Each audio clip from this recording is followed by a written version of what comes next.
Kailangang mong tikman ang bulalo na ito. Ang pinakamasarap sa Maynila, bilyonaryong Amerikano na nakawan sa Pilipinas. Hindi inasahang isang mahirap ang sasagip sa kanya.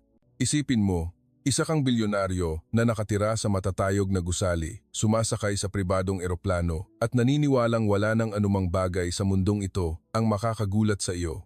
Ngunit pagkatapos, dumating ka sa isang malayong bansa at ang lahat ay nabaliktad. Naitanong mo na ba sa sarili mo, kapag nasa bingit ka ng peligro, sino ang maglalabas ng kamay para tulungan ka?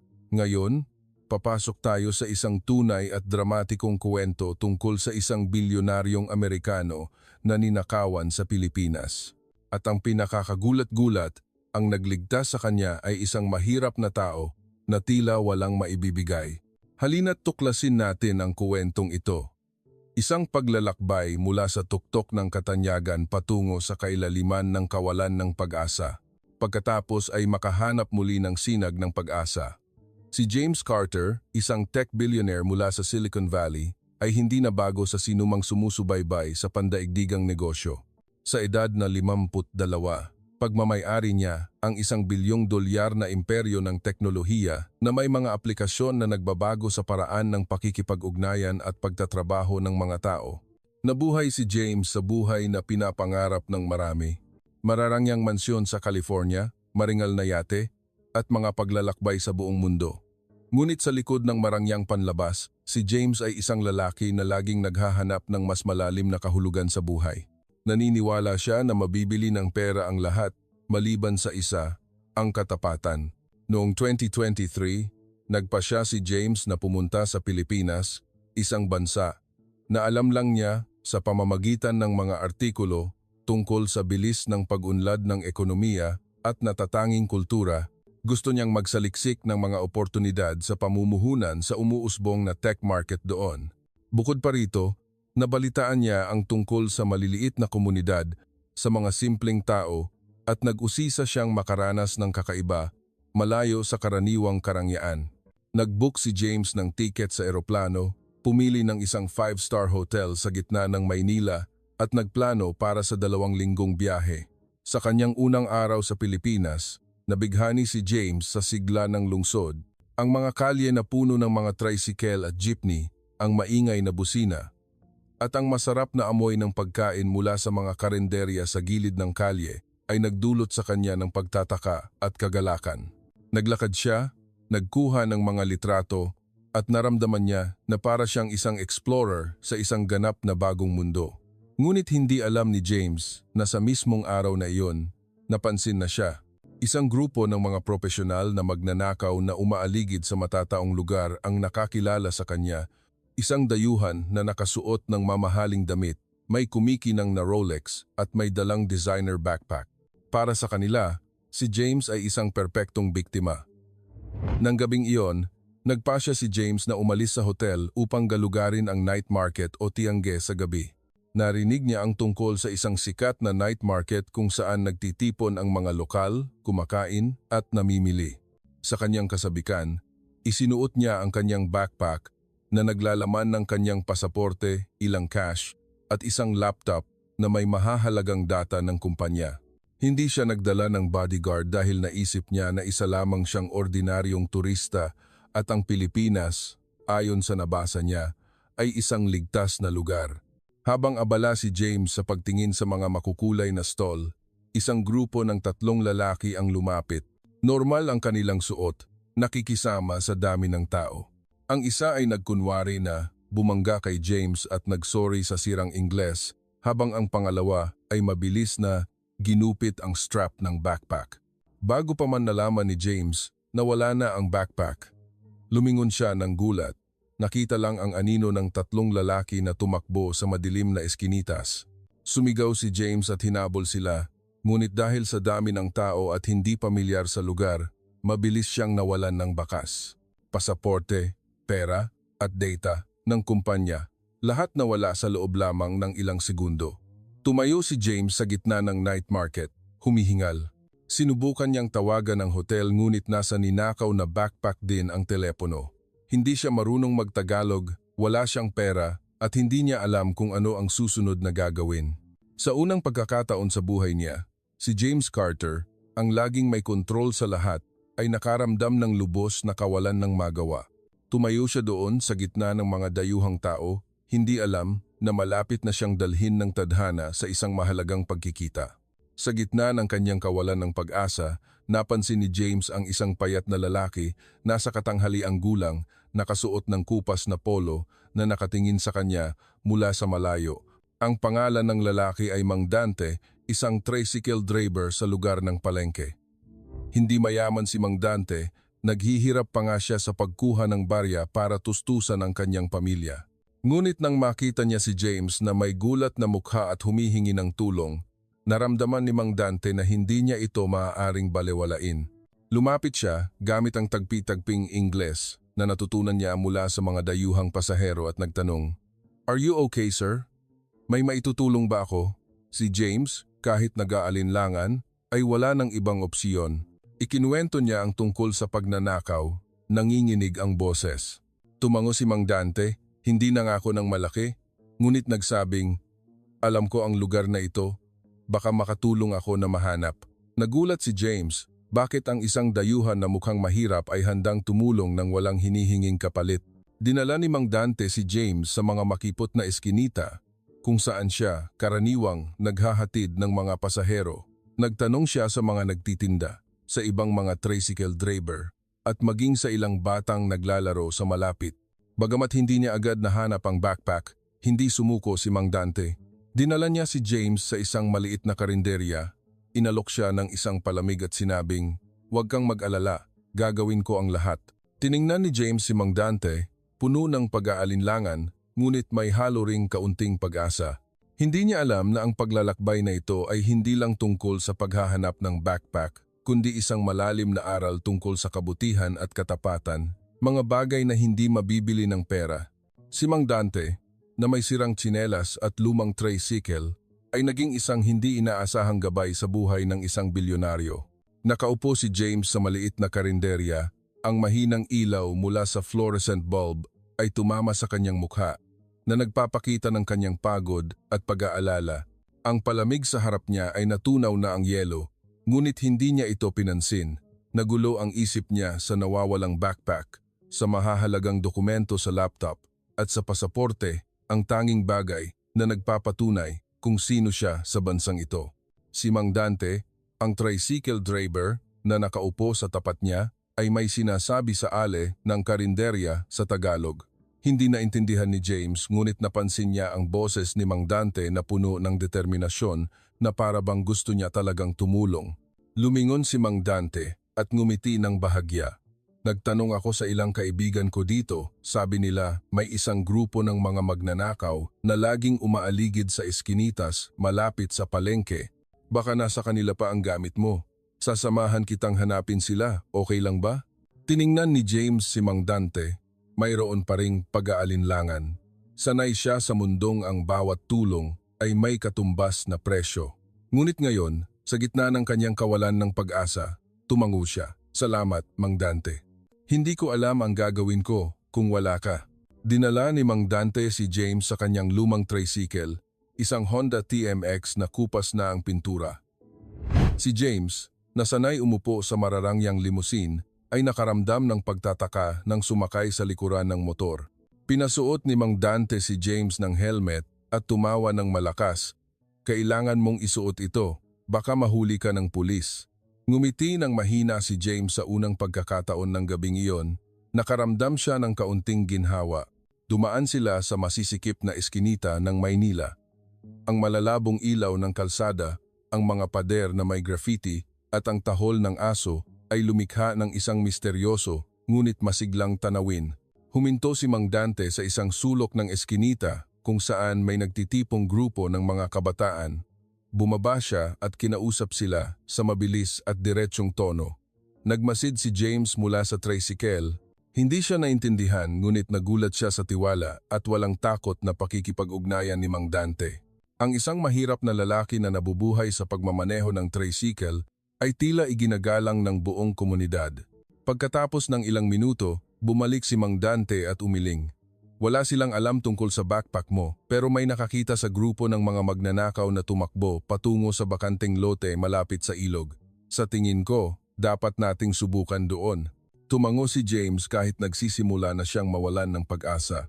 Naisip niyang tumawag sa Embahada ng Amerika ngunit naalala niyang wala siyang telepono, wala siyang pera at hindi niya alam kung paano bumalik sa hotel. Tila nabasa ni Mang Dante ang kanyang isip, tinapik siya sa balikat. Huwag kang mag-alala, hindi kita iiwanan. Nagpatuloy sila sa paglalakbay, dumaan sa mga kalsada na lalong lumiit at dumilim. Nagsimulang mapagtanto ni James na bagamat walang gaanong ari-arian si Mang Dante, walang malaking bahay, walang pera, mayroon siyang isang bagay na bihirang makita ni James sa high society, ang kabutihang walang kapalit. Hindi tinanong ni Mang Dante kung sino si James, hindi niya inalala kung mayaman ba siya o mahirap, gusto lang niyang tumulong. Pagdating sa bakanteng lote malapit sa ilog, naging hindi karaniwang tahimik ang kapaligiran, tanging ang mahinang tunog ng mga alon at ang huni ng mga insekto. Huminto si Mang Dante, pinatay ang motor, at sinenyasan si James na tumahimik. Bumulong siya, baka malapit lang dito ang mga magnanakaw. Sa likod ko po kayo, mag-ingat. Naramdaman ni James na bumilis ang tibok ng puso niya. Hindi siya sanay sa peligro. Ngunit nang makita ang payat na figura ni Mang Dante na matatag na naglalakad sa dilim, bigla siyang nakaramdam ng seguridad. Naglakad sila ng kaunti nang biglang huminto si Mang Dante. Itinuro niya ang isang sulok kung saan may mahinang ilaw mula sa flashlight. Pumikit si James, nakita ang tatlong lalaki na nakaupo sa paligid ng isang lumang mesa na kahoy at sa mesa, nandoon ang kanyang backpack. Mabilis na tumibok ang puso ni James. Gusto niyang sumugod ngunit pinigilan siya ni Mang Dante. Huwag kang magmadali, hahayaan ko silang kausapin. Lumapit si Mang Dante, mahinahon ngunit puno ng autoridad ang boses. May sinabi siya sa Tagalog at napansin ni James na nagsimulang maging tensyonado ang mga magnanakaw. Tumayo ang isa, may hawak na maliit na kutsilyo, ngunit hindi umatras si Mang Dante. Nagpatuloy siya sa pagsasalita, sa parehong tono, na para bang nakikipagnegosasyon. Nakatayo si James sa malayo, nag-aalala. Hindi niya alam kung ano ang sinasabi ni Mang Dante, ngunit nakita niyang unti-unting lumambot ang boses ng mga magnanakaw. Sa huli, inihagis ng isa ang backpack kay Mang Dante at tumakbo ang tatlo sa dilim. Lumingon si Mang Dante, hawak ang backpack at ngumiti. Nasa iyo na po. Nanginginig na binuksan ni James ang backpack para tingnan. Pasaporte, laptop, lahat ay kumpleto pa rin. Tiningnan niya si Mang Dante, hindi makapaniwala. Paano mo nagawa? May kutsilyo sila, hindi ka ba natakot? Nagkibit balikat si Mang Dante at tumawa. Dito ako nabuhay sa buong buhay ko. Alam ko kung paano makipag-usap sa kanila. Saka, nakita kong kailangan mo ng tulong kaya tumulong lang ako. Natahimik si James. Gusto niyang magpasalamat kay Mang Dante ngunit hindi niya alam kung ano ang sapat na salita. Si Mang Dante, na ayaw na gawing malaking usapin, ay nagsabi lang, hahatid na kita sa hotel mo, gabi na. Habang pabalik, nagsimulang tanungin ni James si Mang Dante tungkol sa kanyang buhay. Ikinuwento ni Mang Dante na mayroon siyang 3 anak. Ang kanyang asawa ay may malubhang sakit at araw-araw siyang nagmamaneho ng tricycle mula umaga hanggang gabi para kumita. Mahirap ang buhay ni Mang Dante, ngunit laging buong pagmamalaki at pagmamahal siyang nagsasalita tungkol sa kanyang pamilya. Pagdating sa hotel, gustong bayaran ni James si Mang Dante, ngunit tumanggi siya. Tumulong ako hindi dahil sa pera. Kung gusto mong magpasalamat, bumalik ka sa Pilipinas at tikman mo ang bulalo sa karinderya, malapit sa bahay namin. Masarap iyon.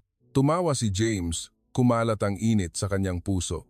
Nangako siya kay Mang Dante na babalik siya at sa pagkakataong ito, hindi lang siya magiging turista. Tumayo si James sa harap ng 5-star hotel. Ang maliwanag na ilaw ay tumama sa kanyang mukha, ngunit sa loob niya ay naroon pa rin ang pagkamangha. Ang backpack ay nasa kamay na niya, ngunit ang isip niya ay hindi tumitigil sa pag-iisip tungkol kay Mang Dante, ang mahirap na lalaki na nangahas na tumulong sa kanya. Sinundan ni James ang anino ni Mang Dante na unti-unting nawala sa lumang tricycle. Ang tunog ng makina ay sumama sa ingay ng gabi ng Maynila. Naitanong niya sa sarili, ano ang nag-udyok sa isang taong tulad ni Mang Dante na may buhay na puno ng paghihirap na mag-abot ng kamay sa isang dayuhan. Kinabukasan, nagising si James sa kanyang marangyang kuwarto ngunit hindi na katulad ng dati ang kanyang pakiramdam. Ang mga mararangyang kagamitan ng hotel, mula sa malambot na kama hanggang sa masaganang buffet breakfast, ay tila walang kabuluhan. Umupo siya sa bintana, tiningnan ang dumadaang sasakyan sa ibaba at inisip si Mang Dante. Ang lalaking iyon ay tumanggi sa pera, tumanggi sa anumang sobrang pasasalamat, nag-iwan lang ng isang simpleng imbitasyon, kumain ng bulalo sa karinderya malapit sa bahay niya. Ngumiti si James, lumitaw ang pag-uusisa. Nagpasya siyang hanapin si Mang Dante, hindi lang para magpasalamat kundi para mas maintindihan pa ang natatanging taong ito. Binuksan ni James ang kanyang laptop at sinuri muli ang mahalagang dokumento. Lahat ay kumpleto, ngunit napagtanto niya ang isang bagay, kung wala si Mang Dante, baka nawala na niya ang lahat, hindi lang ang kanyang mga gamit, kundi pati na rin ang kanyang pananampalataya sa sangkatauhan. Tumawag siya sa kanyang assistant sa Amerika, nag-ulat ng maikli tungkol sa insidente at humiling na alamin ang mga pamamaraan ng pagbibigay ng regalo o tulong sa Pilipinas. Ngunit una sa lahat, gusto niyang makita si Mang Dante ng personal. Bumalik si James sa night market kung saan nagsimula ang lahat. Tumayo siya sa gitna ng maraming tao, sinubukang hanapin ang figura ni Mang Dante. Dumaan ang mga tricycle, umalingaw-ngaw ang mga sigaw ng nagtitinda, ngunit hindi lumabas si Mang Dante. Nagtanong si James sa ilang nagtitinda, inilarawan ang isang payat na lalaki na nagmamaneho ng tricycle, ngunit walang nakakaalam kung saan eksaktong naroroon si Mang Dante. Isang ale na nagtitinda ng inumin sa malapit, pagkatapos marinig ang kwento ni James, ay nagsabi, "Siguro si Mang Dante ay nasa barangay sa tabi ng ilog, madalas siyang nakatayo sa sulok na iyon, pero siguro naghahatid ng pasahero ngayon." Nagpasya si James na maglakad patungo sa lugar na tabi ng ilog na itinuro ng ale. Ang daan ay nagdala sa kanya sa mga barong-barong na bahay, maliliit na bahay na magkakadikit, may rusty na bubong na yero at maraming nakasabit na kable ng kuryente. Ito ay isang ganap na kakaibang mundo sa kung ano ang alam ni James. Nakaramdam siya ng pagkaligaw, ngunit nag-uusisa rin. Ang mga batang naglalaro sa kalsada, ang mga babaeng nagluluto sa labas, at ang masiglang tawanan ay nagpabatid sa kanya na bagamat mahirap, puno ng buhay ang lugar na ito. Sa huli, natagpuan ni James si Mang Dante na nakatayo sa tabi ng kanyang tricycle, pinupunasan ang pawis sa kanyang noo. Nagulat si Mang Dante nang makita si James at ngumiti ng pamilyar. "Bumalik ka pala? Akala ko nakalimutan mo na ako pagkabalik mo sa hotel." Tumawa si James at umiling. "Paano ko makakalimutan ang nagligtas sa akin? Mang Dante, gusto kitang imbitahan sa hapunan para magpasalamat." Nag-alinlangan si Mang Dante. "Wag na po sir, masyado ka namang mapagbigay. Ginawa ko lang ang sa tingin ko ay tama." Ngunit naging mapilit si James. Kinumbinsi niya si Mang Dante na dalhin siya sa karinderya ng bulalo na binanggit ni Mang Dante. Ang karinderya ng bulalo ay nasa isang maliit na eskinita, isang maliit na sulok lamang na may ilang plastik na mesa at mga bangko. Ang masarap na amoy ng sabaw ay umakyat, hinaluan ng amoy ng luya, sibuyas at sariwang karne ng baka. Si James, na sanay sa mararangyang restaurant, ay nakaramdam ng pagtataka ngunit sabik. Umupo ang dalawa at umorder si Mang Dante ng 2 malaking mangkok ng bulalo. "Kailangan mong tikman ang bulalo na ito, ang pinakamasarap dito," sabi ni Mang Dante. Lumiwanag ang mga mata. Habang kumakain, mas nagtanong pa si James kay Mang Dante tungkol sa kanyang buhay. Ikinuwento ni Mang Dante na dati siyang construction worker, ngunit pagkatapos ng isang aksidente, hindi na siya makapagtrabaho ng mabigat. Ngayon, nagmamaneho siya ng tricycle, kumikita ng ilang daang piso bawat araw, sapat lang para sa kanyang asawa at 3 anak. Ang asawa ni Mang Dante, si Aling Teresa, ay may sakit sa puso at ang gastos sa gamot ay malaking pasanin. Ngunit hindi nagreklamo si Mang Dante. Sabi niya, "Hindi ako mayaman, pero may pamilya ako, sapat na yon." Nakikinig si James, nakaramdam ng paghanga at kahihiyan.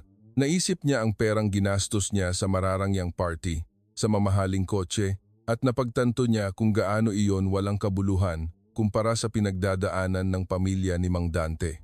Tinanong niya si Mang Dante, "Bakit mo ako tinulungan? Hindi ka ba natakot sa peligro? Tumawa si Mang Dante at nagkibit balikat. Dito, nabubuhay kami sa pagmamalasakit.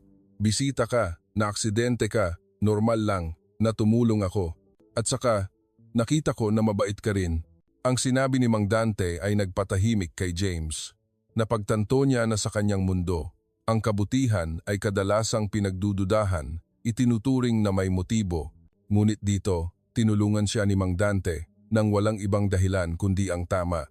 Gusto ni James na gumawa ng isang bagay para kay Mang Dante, ngunit alam niyang ang isang taong tulad ni Mang Dante ay hindi madaling tumanggap ng pera o regalo. Nagpasya siyang humanap ng paraan upang tulungan si Mang Dante nang discreetly upang hindi masaktan ang kanyang pride. Nang umalis sa karinderya ng bulalo, nakaramdam ng gaan si James. Nangako siya kay Mang Dante na babalik at sa pagkakataong ito, gusto niyang makilala ang pamilya ni Mang Dante. Tumango si Mang Dante at tumawa ng malakas. Sige, pero maghanda ka. Maliit lang ang bahay namin, hindi marangya tulad ng hotel mo. Tumawa si James. Pakiramdam niya ay nakahanap siya ng isang tunay na kaibigan. Bumalik si James sa hotel, ngunit ang isip niya ay hindi na nasa mararangyang kwarto o sa mga paparating na meeting. Ang imahe ni Mang Dante, ang tricycle driver na may taos-pusong ngiti, ay paulit-ulit sa kanyang isip. Nakahiga siya sa king-size na kama, nakatingin sa kisame, at naitanong sa sarili kung paanong ang isang taong tulad ni Mang Dante na may kakulangan sa buhay ay nakapagbigay sa kanya ng pakiramdam ng seguridad na hindi nagawa ng anumang karangyaan. Nagpasya si James na kailangan niyang gumawa ng isang bagay para kay Mang Dante, hindi lang para magpasalamat, kundi para talagang makagawa ng pagbabago. Kinabukasan, sinimulan ni James ang araw na may plano. Tumawag siya sa kanyang assistant sa Amerika at hiniling na alamin ang tungkol sa mga charity organization sa Pilipinas, lalo na ang mga sumusuporta sa medikal na tulong para sa mahihirap. Gusto niyang tulungan ang asawa ni Mang Dante, si Aling Teresa, na may sakit sa puso. Ngunit alam niya na kailangan siyang kumilos ng discreetly. Si Mang Dante, na may mataas na pride, ay hindi madaling tatanggap ng direktang tulong.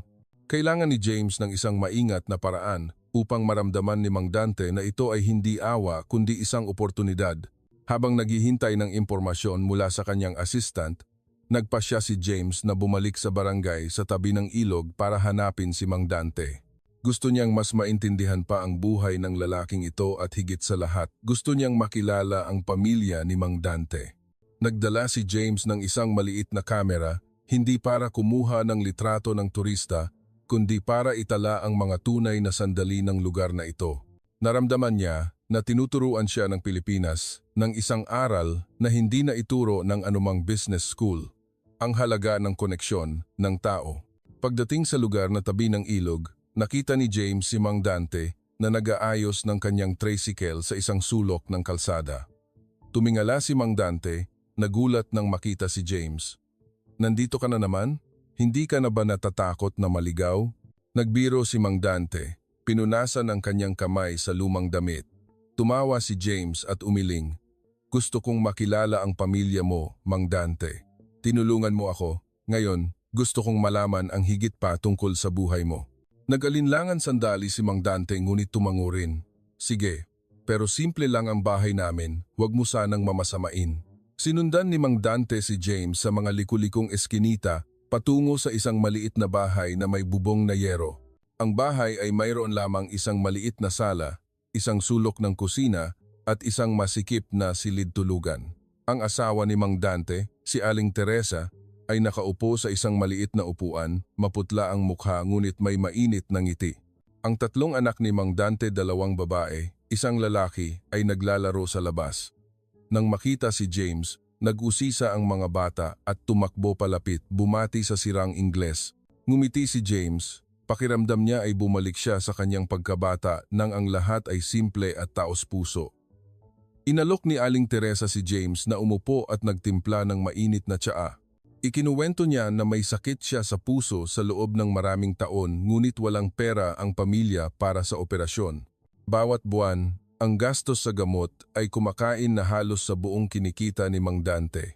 Nakikinig si James, bumigat ang kanyang loob. Naisip niya ang halaga ng perang ginastos niya sa mararangyang party, sa mamahaling sasakyan, at napagtanto niya kung gaano iyon walang kabuluhan kumpara sa kinakaharap ng pamilya ni Mang Dante. Tinanong ni James si Mang Dante tungkol sa kanyang pangarap. Nag-alinlangan si Mang Dante at nagsabing, "Gusto ko lang gumaling ang asawa ko at makapag-aral ng maayos ang mga bata. Wala na akong kailangan para sa sarili ko." Ang sagot ay nagpabigat sa loob ni James.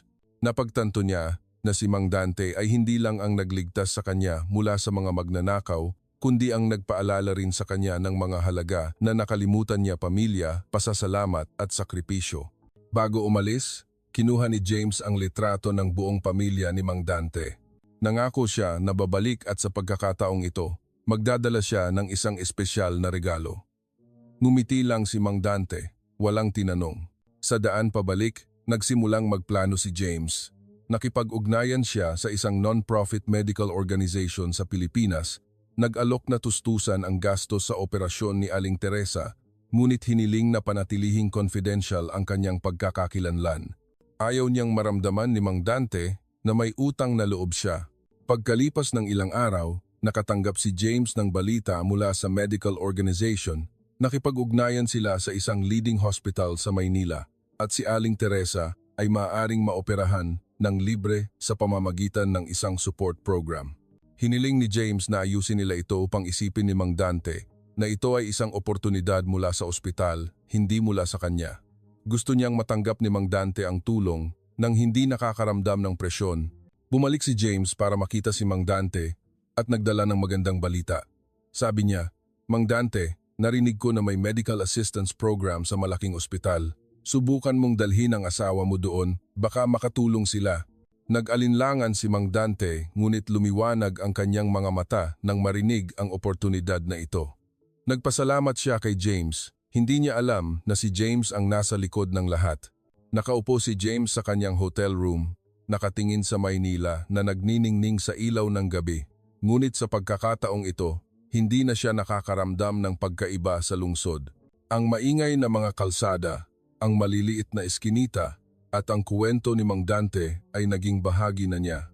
Naisip niya ang pamilya ni Mang Dante, si Aling Teresa na may mahina ngunit mainit na ngiti, at ang mga bata na puno ng pag-asa kahit nabubuhay sa kahirapan. Alam ni James na hindi siya maaaring umalis sa Pilipinas nang hindi nagiiwan ng isang makabuluhang bagay, ngunit naintindihan din niya. Anumang tulong ay dapat igalang ang pride ni Mang Dante. Kinabukasan, muling nakipag-ugnayan si James sa medical organization. Kinumpirma nila na naka-schedule na ang operasyon ni Aling Teresa sa susunod na linggo at ang lahat ng gastos ay sasagutin. Binigyang diin ni James muli, hindi dapat ipaalam na siya ang nasa likod. Gusto niyang maramdaman ni Mang Dante at ng pamilya na ito ay isang oportunidad na nagmula sa swerte, hindi sa awa. Ngunit hindi lang doon tumigil si James. Nagsimula siyang mag-isip tungkol sa mga anak ni Mang Dante. Ang mga bata na may maliwanag na mga mata at malalaking pangarap ay karapat-dapat ng isang mas magandang kinabukasan. Nagpasya si James na magtanong tungkol sa mga scholarship program sa Pilipinas, lalo na para sa mga bata sa mahihirap na lugar. Samantala, bumalik si James sa barangay sa tabi ng ilog para makita si Mang Dante. Gusto niyang kumpirmahin kung nakuha na ni Mang Dante ang balita tungkol sa operasyon ng kanyang asawa. Nang dumating siya, nakita niya si Mang Dante na nakatayo sa tabi ng tricycle, nakikipag-usap sa isang customer. Nang makita si James, ngumiti ng malawak si Mang Dante. "Sir James, tamang-tama ang dating mo. Kakatanggap ko lang ng balita mula sa ospital. Sabi nila, napili ang asawa ko para sa isang free surgery program. Hindi ka ba naniniwala?" Sabi ni Mang Dante, puno ng kagalakan. Ngumiti si James, nagkunwari na nagulat. "Ang galing, Mang Dante. Iyan ang pinakamagandang balita na narinig ko simula nang dumating ako sa Pilipinas." Inanyayahan ni Mang Dante si James sa kanilang bahay, gustong ibahagi ang kagalakan sa buong pamilya. Si Aling Teresa, bagamat mahina pa ang kalusugan, ay nagpumilit na magluto ng isang simpleng hapunan para magpasalamat kay James dahil sa pagmumungkahi tungkol sa medical program. Ang hapunan ay mayroon lamang kanin, isda, at isang plato ng pinakuluang gulay. Ngunit naramdaman ni James na ito ang pinakamasarap na pagkain na natikman niya. Ang masisiglang kuwento ng mga bata, ang tawa ni Mang Dante, at ang katapatan ni Aling Teresa ay nagpabatid kay James na ang kaligayahan ay hindi matatagpuan sa mamahaling pagkain o mararangyang restaurant kundi sa koneksyon sa pagitan ng mga tao. Habang kumakain, tinanong ni James ang mga bata tungkol sa kanilang mga pangarap. Ang panganay na babae, si Maya, ay nagsabing gusto niyang maging doktor upang tulungan ang mga taong tulad ng kanyang ina. Ang anak na lalaki, si Toto, ay nangarap maging engineer para magtayo ng magagandang tulay. Ang bunso, si Lily, 9 taong gulang, ay yumakap sa kanyang ina at nagsabing gusto niyang maging malaki at magbukas ng isang malaking karinderya ng bulalo. Tumawa ng malakas si James ngunit sa loob niya, nagsimula ang isang bagong plano. Gusto niyang tiyakin na ang mga pangarap na ito ay hindi lamang salita ng bata kundi magkakaroon ng pagkakataong maging katotohanan. Pagkatapos ng hapunan, umupo si James at Mang Dante sa labas, umiinom ng tsaa. Maingat na nagmungkahi si James. Mang Dante, mayroon akong ilang kaibigan na nagtatrabaho sa larangan ng edukasyon. Mayroon silang mga scholarship program para sa mga bata. Kung papayag ka, maaari akong humingi ng tulong para sa mga anak mo. Nag-alinlangan si Mang Dante. Nag-aalala ang kanyang mga mata. Masyado kang mabait, James, pero ayaw kong tumanggap ng napakarami. Malaki na ang utang na loob ng pamilya ko sa iyo. Umiling si James at nagsalita ng mahinahon. Hindi ito utang na loob, Mang Dante. Gusto ko lang tulungan ang mga bata na magkaroon ng oportunidad tulad ng pagtulong mo sa akin noon. Hayaan mo akong gawin ito, okay ba? Tiningnan ni Mang Dante si James ng matagal at tumango, bahagyang namumula ang mga mata. Salamat po, Sir James, hindi ko alam kung ano ang sasabihin. Sana lang, malaman mo na ang pamilya ko ay laging magpapasalamat sa iyo. Tinapik ni James ang balikat ni Mang Dante. Pakiramdam niya ay hindi na sila isang bilyonaryo at isang tricycle driver kundi dalawang tunay na magkaibigan. Sa mga sumunod na araw, walang tigil sa pagtatrabaho si James. Nakipag-ugnayan siya sa isang non-profit educational organization, nag-alok na tustusan ang scholarship para sa 3 anak ni Mang Dante. Hiniling niya na kasama sa scholarship ang tuition, mga libro, at maging ang living allowance upang hindi mag-alala si Mang Dante tungkol sa pera. Ngunit pinanatili ni James na confidential ang kanyang pagkakakilanlan. Sinabi lang na ito ay isang pangkalahatang programa ng organisasyon. Nag-ayos din siya upang makipagkita ang isang educational consultant kay Maya para tulungan siyang gabayan ang kanyang landas upang maging doktor. Samantala, nagsimulang magbago ang pananaw ni James sa sarili niyang buhay. Napagtanto niya na sa Amerika, nabuhay siya sa isang mundong puno ng kompetisyon kung saan laging naghahanap ng paraan ang mga tao upang maging mas mahusay kaysa sa iba. Ngunit dito, sa Pilipinas, tinuruan siya ni Mang Dante at ng kanyang pamilya na minsan ang pinakamahalagang bagay ay hindi kung gaano karami ang mayroon ka, kundi kung gaano ka kahanda magbigay. Nagsimulang magsulat ng journal si James. Itinatala ang kanyang mga iniisip tungkol sa paglalakbay na ito. Sumulat siya, dumating ako sa Pilipinas para maghanap ng oportunidad sa negosyo, ngunit nakahanap ako ng isang mas mahalagang bagay, ang kabutihan. Dumating din sa wakas ang araw ng operasyon ni Aling Teresa. Tumayo si James sa labas ng ospital, kaba ang nararamdaman na parang siya mismo ang kaanak. Hindi siya dumating bilang isang sponsor kundi bilang isang kaibigan ni Mang Dante, tahimik na nagmamasid. Si Mang Dante, na may nag-aalalang mukha ngunit puno ng pag-asa, ay mahigpit na hawak ang mga kamay ng kanyang mga anak, naghihintay sa hallway ng ospital. Tumayo si James sa malayo at nagmasid. Nakita niya si Maya, ang panganay na babae, na sinusubukang aliwin ang bunso, si Lily. Samantala, si Toto, ang anak na lalaki, ay tahimik na nakaupo, mahigpit na hawak ang isang laruang kotse. Tense ang kapaligiran, ngunit puno rin ng pananampalataya. Inayos ni James ang lahat upang maging maayos ang operasyon. Nakipag-ugnayan siya sa ospital. Tinitiyak na si Aling Teresa ay ginagamot ng pinakamahuhusay na doktor, ngunit pinanatili pa rin niya ang kanyang papel na confidential. Para kay Mang Dante at sa pamilya, isa lamang itong masuwerteng oportunidad mula sa isang support program. Ayaw ni James na makaramdam sila ng utang na loob dahil alam niyang ang pride ni Mang Dante ay isang bagay na hindi dapat masaktan. Habang naghihintay, inanyayahan ni James si Mang Dante na magkape sa isang maliit na coffee shop malapit sa ospital. Magkaharap silang nakaupo. Ang black coffee na may yelo ay nagpapalamig. Ikinuwento ni Mang Dante ang pinakamahirap na araw sa kanyang buhay nang unang na-diagnose si Aling Teresa na may sakit sa puso. Minsan, naisip ko na hindi ko nakakayanin, pero dahil sa mga anak ko, kailangan kong magsikap. Ngayon na may oportunidad na ito, nagpapasalamat ako sa Diyos. Nakikinig si James, bumigat ang kanyang puso. Gusto niyang sabihin kay Mang Dante na siya ang nasa likod ng lahat, ngunit pinigilan niya ang sarili. Sa halip, nagsalita lang siya, "Mang Dante, isa kang kahanga-hangang ama. Napakatatag ng pamilya mo."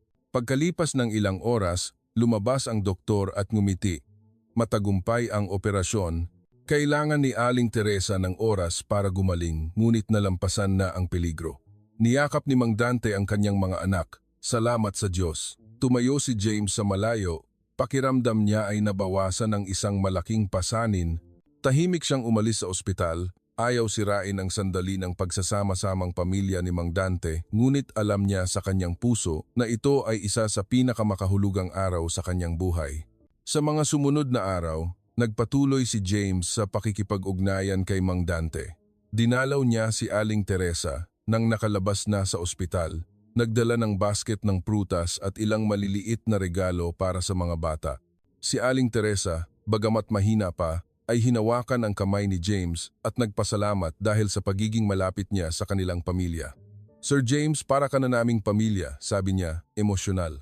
Ngumiti si James, kumalat ang init sa kanyang puso. Napagtanto niya na kahit may bilyon-bilyong dolyar siya, ang mga sandaling ito ang katapatan, ang pagmamahal sa pamilya ay walang katumbas na halaga. Samantala, nakatanggap si James ng balita mula sa educational organization.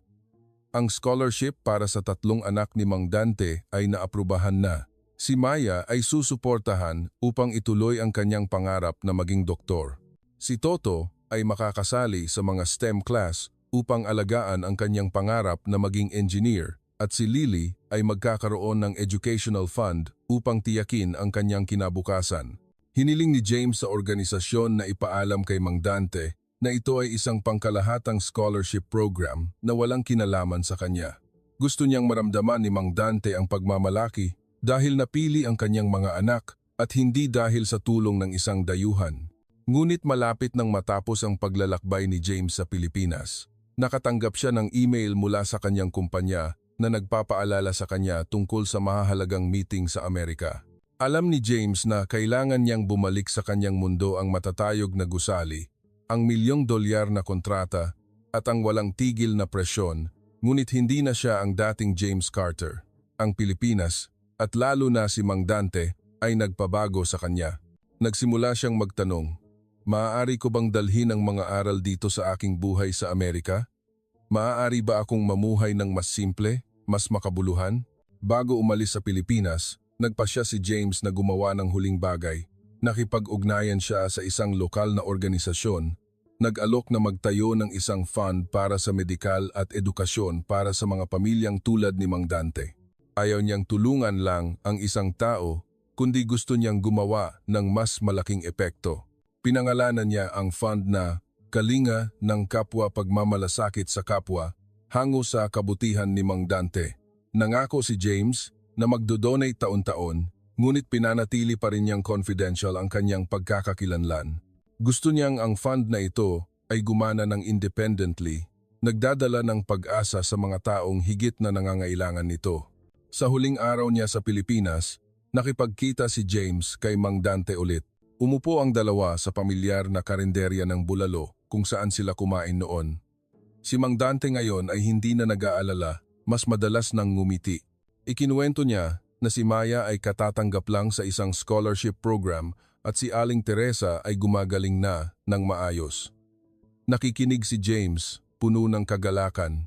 Sabi niya, "Mang Dante, may itinuro kang mahalagang bagay sa akin. Hindi mabibili ng pera ang kabutihan. Salamat sa lahat." Umiling si Mang Dante at tumawa ng malakas. "Sir James, ikaw ang mabait. Dumating ka rito at nagdala ng swerte sa pamilya namin. hindi nakipagtalo si James, ngumiti lang. Alam niya na binago nila ang buhay ng isa't isa sa mga paraan na hindi nila inasahan. Tumayo si James sa Ninoy Aquino International Airport, naghahanda na sumakay sa flight pabalik sa Amerika. Ang backpack na minsan ay ninakaw ay may mas malaking kahulugan na ngayon kaysa sa mga nilalaman nito. Ito ay simbolo ng isang paglalakbay na nagpabago sa buhay mula sa sandali ng kawalan ng pag-asa sa gitna ng night market hanggang sa mga araw na puno ng emosyon kasama ang pamilya ni Mang Dante. Tiningnan niya sa bintana ang Maynila sa huling pagkakataon at nakaramdam siya ng kakaibang koneksyon sa lupaing ito. Ang Pilipinas ay hindi lang isang destinasyon kundi isang lugar na nagpukaw sa isang bahagi ng kanyang sarili na nakalimutan na niya. Bago umalis, nag-iwan si James ng isang liham para kay Mang Dante sa pamamagitan ng isang kaibigan mula sa medical organization. Sa liham, hindi niya binanggit ang ginawa niya kundi sumulat lang ng pasasalamat. Mang Dante, ipinakita mo sa akin kung ano ang pinakamahalaga sa buhay. Umaasa ako na isang araw ay makabalik ako para makaupo kasama ka sa karinderiya ng bulalo at makinig pa sa iyong mga kwento. Hindi naglagay ng tunay na pangalan si James. Sumulat lang ng simple, ang kaibigan mula sa Amerika. Gusto niyang panatilihing simple ang lahat, tulad ng pagtrato ni Mang Dante sa kanya. Sa eroplano, binuksan ni James ang kanyang laptop, nagsimulang magsulat ng isang speech para sa paparating na stockholders meeting. Ngunit sa halip na tumuon sa kita o business strategy, sumulat siya tungkol sa kabutihan, tungkol sa mga halaga na natutunan niya mula kay Mang Dante. Gusto niyang ang kanyang kumpanya ay hindi lang maging isang money-making machine, kundi isang lugar din na lumilikha ng positibong pagbabago. Naisip ni James na isama ang kalinga ng Kapwa Fund sa social responsibility strategy ng kumpanya, pinalawak ang suporta sa iba pang mga bansa. Sabi niya sa sarili, kung ang isang taong tulad ni Mang Dante ay kayang baguhin ang kanyang buhay sa pamamagitan lamang ng kabutihan, siya, sa kanyang mga resources, ay kaya ring gawin ang parehong bagay para sa mas maraming tao. Nang lumapag ang eroplano sa San Francisco, lumabas si James sa paliparan na may kakaibang pakiramdam. Ang Silicon Valley na may mga kumikinang nagusaling salamin at mabilis na pace of life ay hindi na nagpaparamdam sa kanya na siya ay lubos na kabilang. Napagtanto niya na kahit na may bilyon-bilyong dolyar siya, ang pinakamakahulugang sandali sa kanyang buhay ay nagmula sa mga simpleng bagay, isang mainit na bulalo, isang taos pusong ngiti, at isang dayuhan na handang tumulong. Sa mga sumunod na linggo, nagsimulang baguhin ni James ang kanyang pamumuhay. Binawasan niya ang mararangyang party at mas nagbigay ng oras para sa pamilya at mga kaibigan. Nagsimula rin siyang makipagtulungan sa kanyang team upang bumuo ng isang global charity program, inspirasyon ng kalinga ng Kapwa Fund. Ayaw ni James na tumigil lang sa pagtulong sa pamilya ni Mang Dante. Gusto niyang lumikha ng isang sistema upang suportahan ang mga taong tulad ni Mang Dante sa buong mundo, mga taong nabubuhay sa kabutihan kahit na wala silang gaanong maibibigay. Samantala, sa Pilipinas, si Mang Dante at ang kanyang pamilya ay unti-unting umaayos. Gumaling ng maayos si Aling Teresa pagkatapos ng operasyon, nagsimulang bumalik sa mga magaan na gawain sa bahay.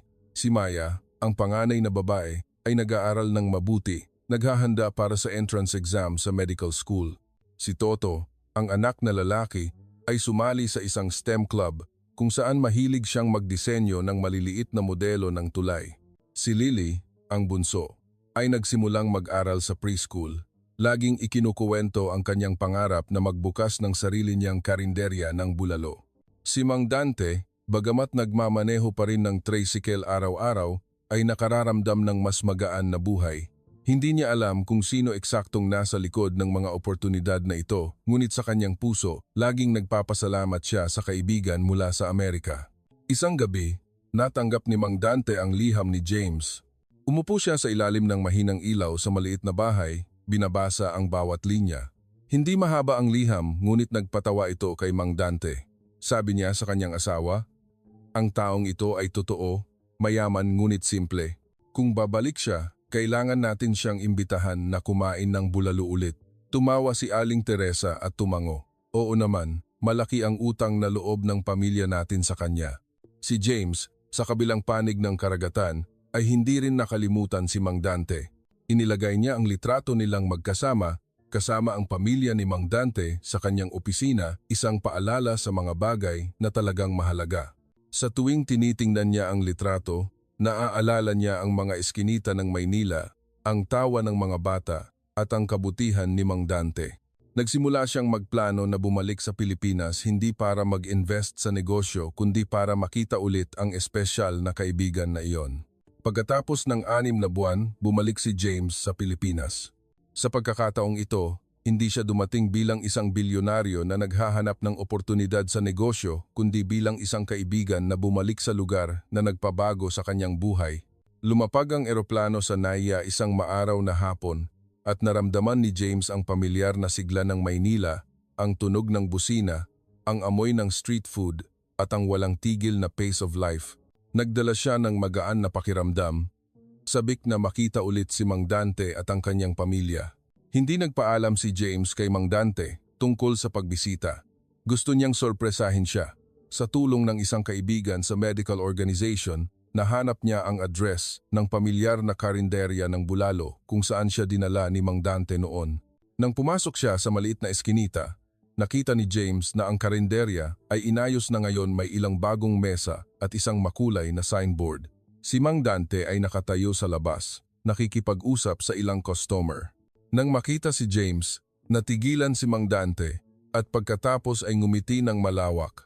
"Sir James, bumalik ka pala. Akala ko nakalimutan mo na kami." Nagyakapan ng dalawa na parang matagal ng magkaibigan. Tumawa ng malakas si James.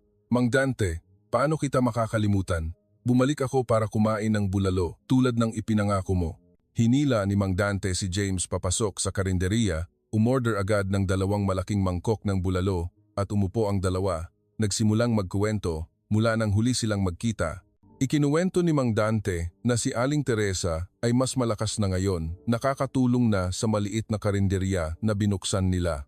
Si Maya ay nag-aaral ng mabuti, naghahanda para sa medical school exam. Samantala, si Toto ay nanalo ng isang maliit na premyo sa engineering model competition. Si Lily, ang bunso, ay nangangarap pa rin ng sarili niyang karinderya ng bulalo at ngayon ay marunong ng tumulong sa kanyang ina sa paglilinis.